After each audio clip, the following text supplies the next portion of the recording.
우리 하나님의 말씀 누가복음 9장에 있는 말씀을 함께 보도록 하겠습니다. 누가복음 9장에 있는 말씀입니다.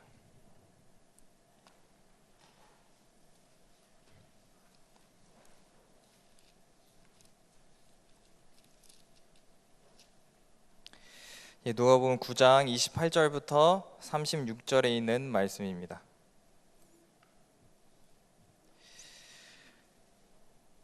제가 짝수절을 읽고 우리 성도님들께서 홀수절을 읽어주셨으면 감사하겠습니다. 이 말씀을 하신 후 8일쯤 되어 예수께서 베드로와 요한과 야고보를 데리시고 기도하러 산에 올라가사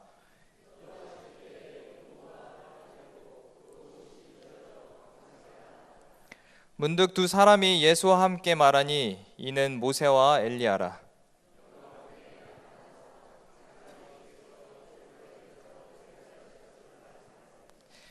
베드로와 및 함께 있는 자들이 고나여 졸다가 아주 깨어 예수의 영광과 및 함께 선 두 사람을 보더니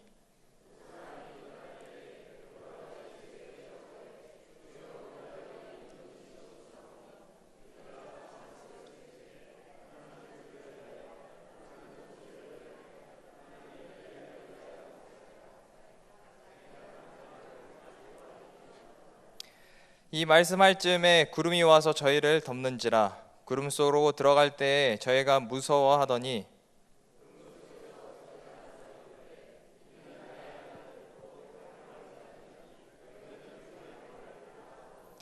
소리가 그침에 오직 예수만 보이시더라. 제자들이 잠잠하여 그것을 본 것을 무엇이든지 그때는 아무에게도 이르지 아니하니라. 작년에 한동안 뉴스를 떠들썩하게 달구었던 사건이 있었습니다. 한 웹툰에서도 회자가 되었던 진돗개교에 대한 건데, 진돗개교 들어보셨어요? 진돗개교? 작년 4월쯤에 굉장히 핫했던 사건입니다. 2017년 4월 진돗개를 숭배하는 한 종교 집단의 교주가 3살의 남자애를 폭행 살인한 사건이 있었습니다. 그래서 이 일은 2014년에 죽은 아이를 묻었는데 그 묻었던 아이를 사흘 만에 다시 빼서 화장해서 강가에 뿌렸는데 이제 잘 묻힌 사건인 줄 알았는데 3년 만에 나라에서 대대적으로 미취학 아동에 대한 조사를 실시하는 바람에 그 아이가 추적이 되어서 이 사건이 덜미가 물리게 되었습니다. 그래서 꼬리가 잡혀서 3년 만에 이게 표면 위로 드러나면서 이 진돗개교라는 이 종교가 굉장히 사람들 사이에서 이슈가 됐었습니다. 이름 자체가 참 어이가 없잖아요, 그렇죠? 진돗개교.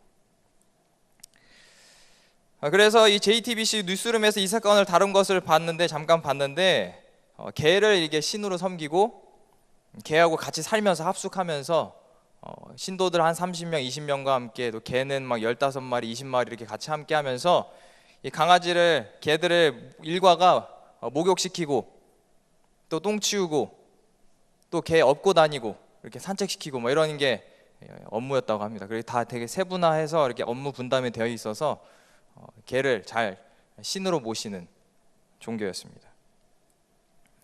우리가 볼 때 참 어이가 없는 종교죠, 그죠? 개를 종교로 섬기다니.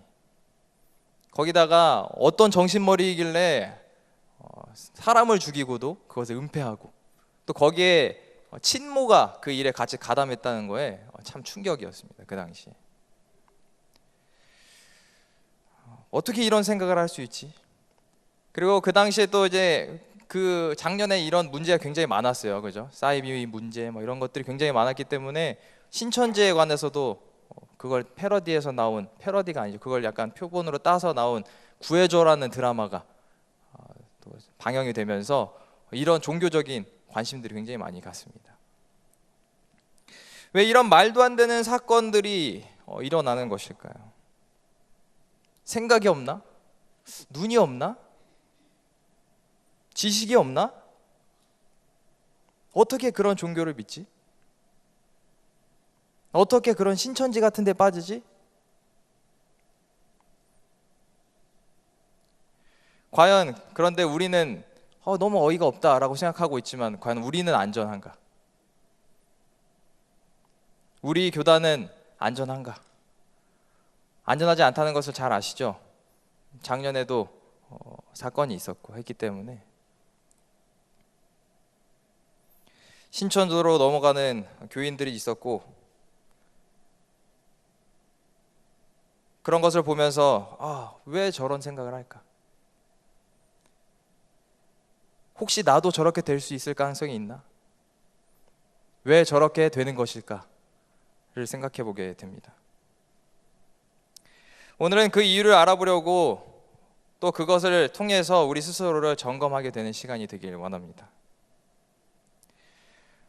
오늘 사건은 예수님께서 하루 종일 이제 돌아다니면서 병자들을 고치고 말씀을 설파하시고 하시면서 고단한 하루를 보내고 베드로, 야고보, 요한 이 세 명과 함께 산을 오르고자 하셨습니다. 예수님께서 종종 자연 가운데로 가셔서 기도를 하시면서 스스로를 충전하셨기 때문에, 또 기도를 하면서 밤을 새우실 때도 많았기 때문에 제자들은 감히 왜 거기로 가는지 물어보지 못하고 제자들도 따라갔습니다. 그리고 기도를 시작하였습니다. 그런데 제자들은 피곤함을 이기지 못하고 잠들어 버리고 맙니다. 그들이 졸고 있던 시간에 예수님은 곧 다가올 십자가 사건에 대해서 또 그것을 위하여 기도하셨고, 또 그로 인해서 지금도 약해 빠져 있는데 그 사건이 오면 흔들릴 제자들을 위하여서 또 기도하셨습니다. 또 이 제자들을 위하여서 한 가지 더 기도를 하셨는데, 바로 하늘을 열어서 하나님의 영광을 보여주시고 또 제자들이 이걸 통해서 위로를 받았으면 좋겠다라고 생각하셨어요. 그래서 하나님께 기도를 하였습니다. 이제 하늘이 열리면서 예수님이 변화되는 그 장면을 오늘 우리가 읽었던 성경절에서 보게 됩니다. 이렇게 함으로써 예수님께서 다가올 많은 고난들과 십자가 사건이 있겠지만 인류를 위한 큰 그림의 한 부분이다. 나는 너네가 믿는 메시아가 맞고 나는 승리할 것이다 를 미리 보여주셨습니다. 그래서 찬란한 빛이 비춰지면서 하늘이 열리고 예수님이 영광스러운 모습으로 변화되시면서 메시아이자 또 신이라는 것을 증명하십니다. 이것이 그 유명한 변화산 사건입니다.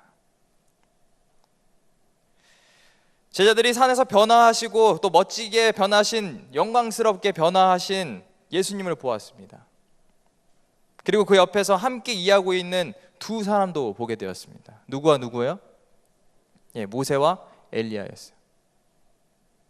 너무나도 좋았어요. 지난 3년의 고생이 거의 다 사라지는 것 같았어요. 그래서 거기에서 살고 싶었습니다. 그래서 말했어요. 주님, 우리가 여기 있는 것이 좋사오니 이제 그냥 내려가지 말고 여기 있었으면 참 좋겠습니다. 여기 이렇게 초막 3개를 지을게요. 하나는 예수님을 위해서, 하나는 엘리야를 위해서, 하나는 모세를 위해서 3개를 짓겠습니다. 여기에서 삽시다.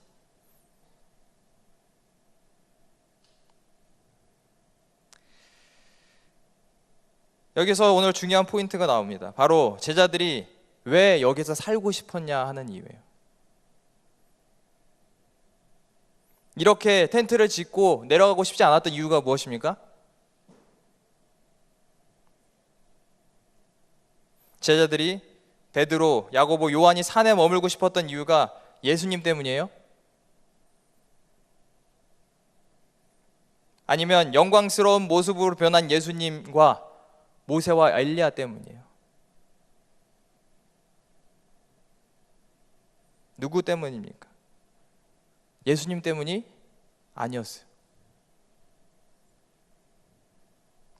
지금까지 예수님이랑 늘 같이 있었잖아요, 그죠? 그런데 한 번도 예수님 이만하면 족합니다. 여기서 평생 같이 사시면 좋겠어요. 여기에 집 지읍시다 한 적이 한 번도 없어요. 예수님과 늘 같이 있으면서도 불만이 많았습니다. 오히려 우리 예수님 왜 이러시는 거야 도대체? 빨리 왕이 되시지. 혹시 우리가 잘못 따라온 거 아니야? 그런데 산에 올라가니까 모세랑 엘리야가 옆에 와 있으니까 이 사람들이 기쁜 겁니다. 여기에 집 지읍시다. 예수님 때문이에요. 모세와 엘리야가 나타나서요.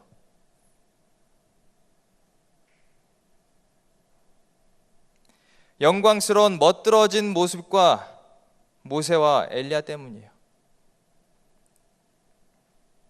예수님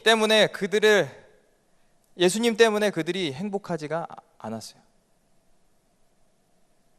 만족하지 않았어요. 그런데 하늘의 영광을 받은 멋진 예수님과 그와 함께 있는 모세와 엘리야가 전설의 인물들이 함께 있으니까 행복하고 기쁜 거예요.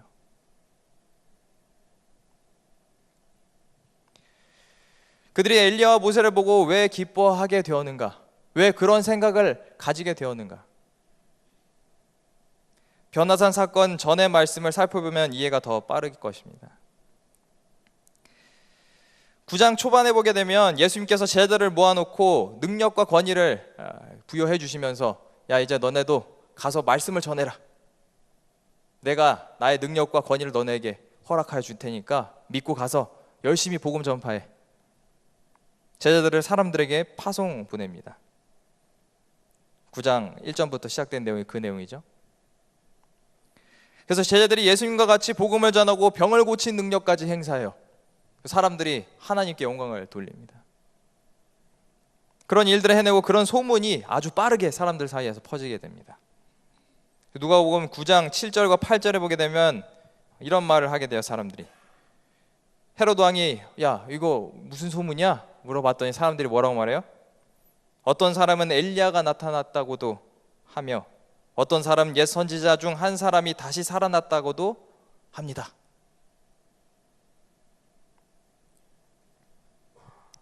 이 일이 있은 후에 그 다음 절에 보게 되면 10절부터 17절에 보게 되면 그 유명한 무슨 사건이 나오게 되냐면 오병이어 사건이 나옵니다. 사람들이 놀라운 기적을 5,000명 이상의 사람들, 15,000명이라고 하죠. 15,000명 이상의 사람들이 목도했어요. 열광합니다. 드디어 진짜 메시아가 왔구나. 우리 이제 해방이다.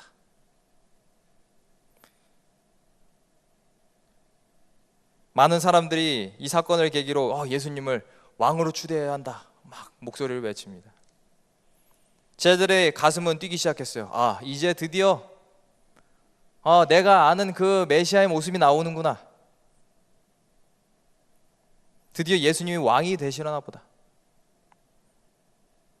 우리 이스라엘에 드디어 구원자가 이제야 나왔다. 나 줄 잘 섰다.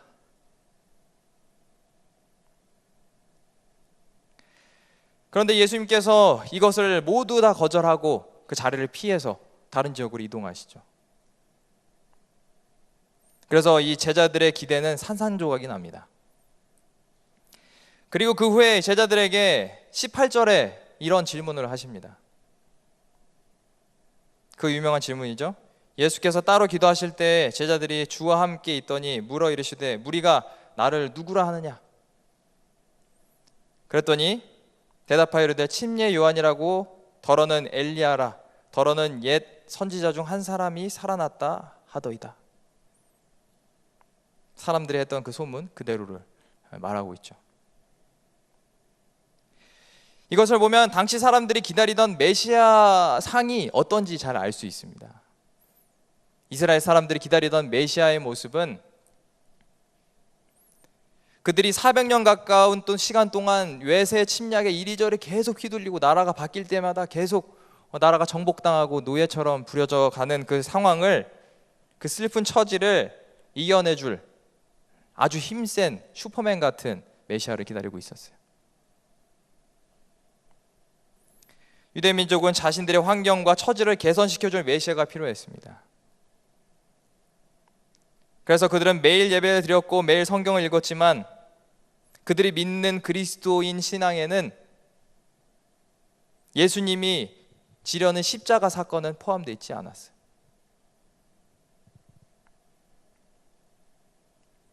그들이 기다리고 꿈꾸고 상상하는 메시아는 요즘 나오는 히어로물처럼 지금은 나약하고 뭔가 자라나고 있지만 나중에는 뭔가 다 때려 부수는 그 순간을 기대하는, 저러다가 이제 나오겠지, 이제 그 액션씬 나오겠지.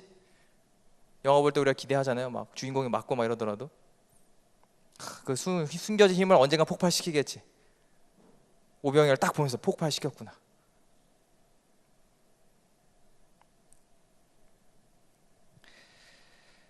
그리고 그런 슈퍼맨 같은 메시아를 기다리는 것은 제자들도 마찬가지였습니다. 즉, 내가 상상하는 예수님과 성경과 말씀이 말하는 메시아가 달랐어요.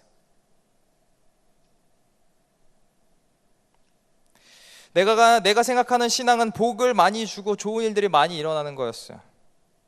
그런 하나님인데 예수님은 복도 주시지만 내가 단단하게 단련되기를 원하시는 거예요. 내가 생각하는 신은 앞에 이렇게 산이 있으면 평평하게 만들어줄 정도의 능력을 가진 그런 분이 신이다 믿고 있어요. 그런데 하나님께서는 그 산을 정복하고 거뜬하게 넘을 수 있는 그런 사람으로 성장시키길 원합니다. 나는 신을 믿으면 고생스러운 일이 일어나지 않는 게, 아니 조금이라도 줄어드는 게 정상이라고 생각하는데, 예수님은 지금보다 더 많은 고통이 밀려와도 그 안에서 찬양을 부를 수 있는 사람으로 성장하기를 원해요.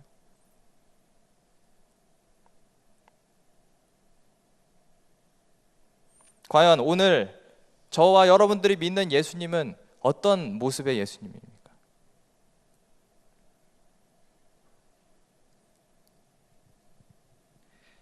내가 믿고 있는 하나님은 내가 생각하는 신앙은 과연 어떤 모습으로 자리 잡고 있습니까? 말씀에서 말하는 하나님이에요? 예수님이에요? 아니면 내가 생각하는 기준의 하나님과 예수님을 믿고 있습니까? 내가 만들어낸 예수님을 상상하고 신앙하진 않습니까?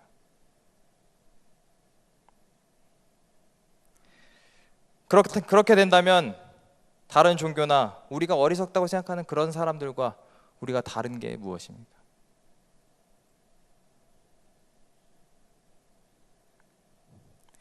이것이 제자들의 문제였습니다. 그들도 예수님의 모습을 다른 사람들과 똑같이 생각했어요. 예수님이 죽을 거라고 말해줬음에도 불구하고 깊이 담아두지 않았습니다. 왜냐? 그들의 이 머릿속에는 예수님의 십자가 사건은 메인이 아니었어요. 언제 영광의 나라가 이를까? 언제 힘으로 이걸 다 엎어버리실까? 그들이 생각한 메시아는 그런 메시아였습니다. 그렇다면 예수님과 3년 동안, 4년 동안, 5년 동안, 6년 동안 함께 한다 할지라도 내가 믿었던 것은 누구입니까?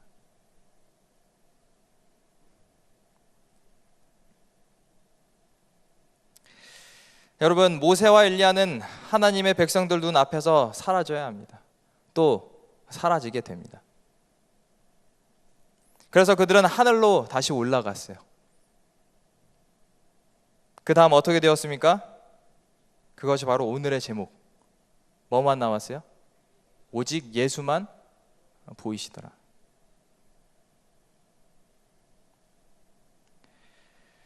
예수님만 보고 사시길 바랍니다.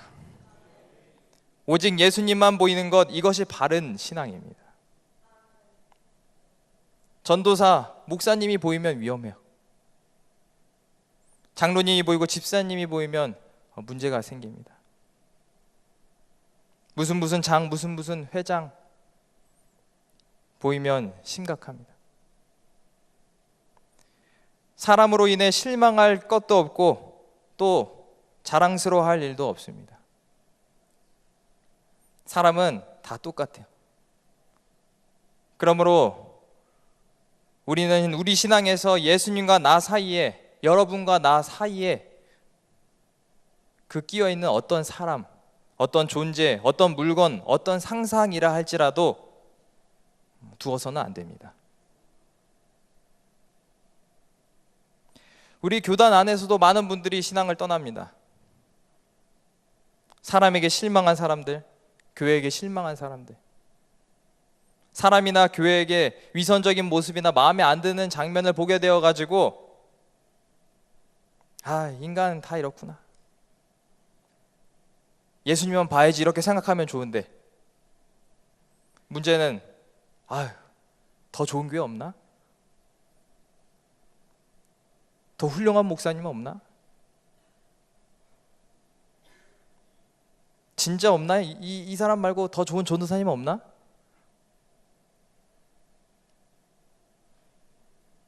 더 나은 사람이 없을까? 그런 유혹이 우리 마음 가운데 찾아옵니다.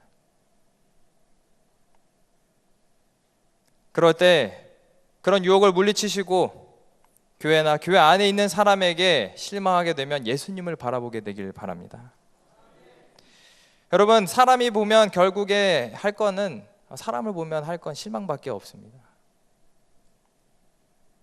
어떤 사람을 데려와도 우리를 완벽하게 만족시키는 사람은 없습니다. 불가능한 일이에요. 그런데 자꾸 마음속에서 하나님과 나 사이에 무언가를 자꾸 끼워 넣고 그 사람을 통해서 무엇인가를 얻어야 하고 또 감동받아야 하고 또 이러한 잘못된 신앙관이 우리에게 있기 때문에 우리가 생각하는 저 사람이 저런 덫에 걸려? 저런 말도 안 되는 신앙을 해? 이런 일들이 우리 주위에서도 일어나는 것입니다. 이런 말도 안 되는 일들에 어느 정도 조건이 충족되기 시작하면 거기에 가는 거예요. 왜냐? 내가 원하는 상이 있으니까. 그 상에 맞으면 거기를 가는 것입니다. 물질적인 것, 인기, 관심, 단상, 자리나 위치 다 마찬가지입니다. 우리가 신앙하는데 예수님과 나 사이에 무엇인가 끼어 있다면 아주 위험합니다. 그 끼어 있는 것 때문에 저는 교회를 떠나고 신앙을 그만두는 사람들을 많이 봤습니다. 예를 들어서 우리가 좋게 생각하는 찬양 사역도 그렇게 생각해 볼 수 있습니다. 수많은 젊은이들이 찬양 사역을 열심히 합니다. 그리고 그 찬양 사역을 통해서 하나님을 바라보고 직접 만날 수 있는 통로가 아주 좋은 매개체가 돼요. 아주 좋은 도구입니다. 그런데 많은 청년들과 청소년들이 그 사역이 끝나면 교회를 나오지 않아요. 찬양 사역만 할 때 정도의 그런 열정으로 교회를 나오지 않습니다. 왜냐? 그 사역을 통해서 예수님을 만나지 못하고 그 사역 때문에 나왔기 때문이에요.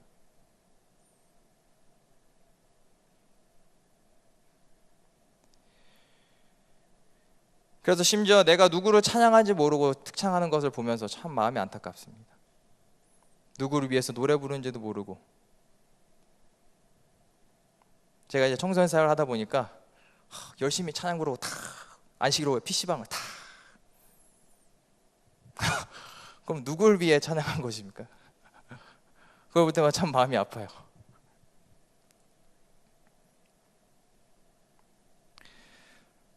많은 또 열심 있는 청년 회장들이 열심히 청년 사역을 하다가 청년 회장을 딱 그만두면 교회로 안 나옵니다. 이상해요.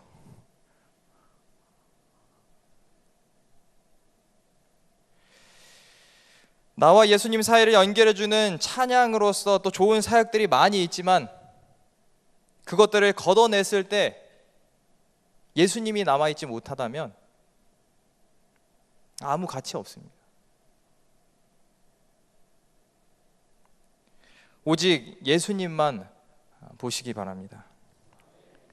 우리는 예수님만 보여야 하고 예수님만 높임을 받으셔야 하고 예수님만이 이긴 자가 되셔야 하고 예수님만이 내 마음의 하나님이 되어야 합니다.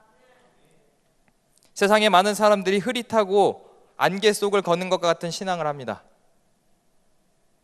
세상에 많은 사람들이 하나님을 믿지만 성경을 가지고 있지만 유대인들처럼 성경을 매일 읽고 예배 드리고 묵상하지만 예수님을 믿는다고 말하는데 예수님이 온지 모르고 또 예수님이 하려는 것을 모르고 도대체 우리 구원자는 언제 오느냐고 많이 한탄합니다. 예수님을 믿는다고 말하는데 다른 무엇인가를 보고 있기 때문입니다. 예수님을 믿는다는데 다른 것의 시선과 마음을 빼앗겼기 때문입니다. 예수님 외에 다른 무엇인가가, 다른 누군가를 필요로 하고 있기 때문입니다. 그러므로 우리는 성경을 깊이 연구하고 또 예언의 신의 말씀을 묵상하여서 예수님이, 과연 우리가 믿는 예수님이 누구인가를 정확히 알아야 합니다. 예수님을 바로 보기 위해서 내가 믿는 하나님, 내가 만나는 오늘의 하나님이 누구인가를 알기 위해서 열심히 연구하고 묵상해야 합니다. 지금 예수님이 어디에서 무엇을 하고 계시는지, 왜 이렇게 더디 오는 것처럼 느껴지는지, 왜 우리 재림 신앙인들이 고통을 받을 수밖에 없는지, 다 예언의 신에도 계시록에 다 나와 있음에도 불구하고 많은 사람들이 의문점을 갖고 또 의문점을 잘 풀지 못하고 교회에서 열심히 신앙을 하지만 행복이 없어요.